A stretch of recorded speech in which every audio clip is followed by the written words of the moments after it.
Sagst du im Job auch manchmal: „Hey, what's up?" oder „Can you send me this?" Dann machst du einen großen Fehler. Viele unterschätzen, wie wichtig Business English ist.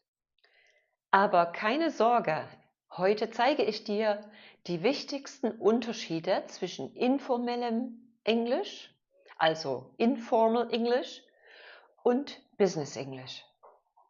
Dann wirst du in Meetings, E-Mails und Telefonaten viel professioneller klingen. Also, auf geht's! Im Folgenden gebe ich dir ein Wort aus der Umgangssprache und lasse dir 2 Sekunden Zeit, damit du dir das Businesswort, das förmliche Wort überlegen kannst. Und dann sage ich dir die Lösung und gebe dir ein Beispiel. Need und require. Statt I need more information, sag I require further information. Ask und inquire. Statt can I ask something, sag may I inquire about this? Help und assist. Frag statt can you help me? Could you assist me? Du hörst, could klingt hier auch schon viel höflicher als can. Also diese Frage, diese businesslike Frage, diese förmliche Frage, enthält 2 höfliche Wörter, could und assist. Also could you assist me? Get und receive. Genau.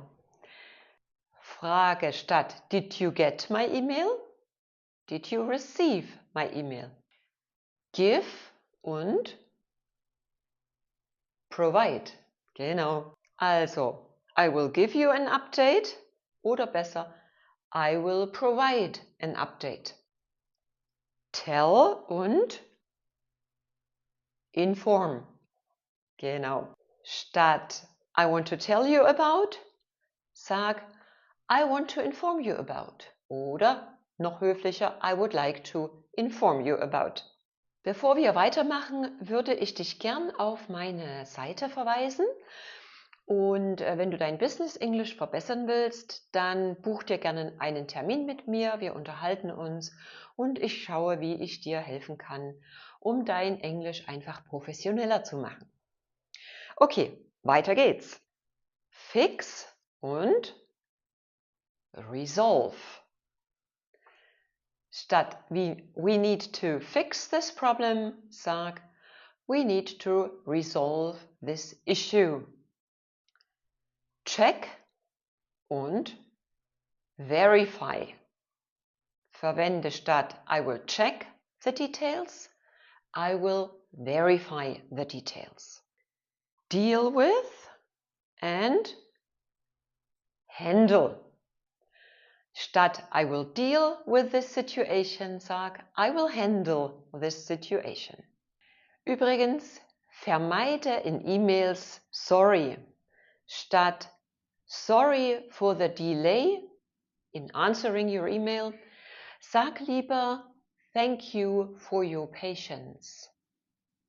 Und willst du mehr über das Schreiben von Business-E-Mails lernen, dann schau dir gern das Video an, das ich dir hier verlinke. Bis bald und see you soon, deine Ulrike.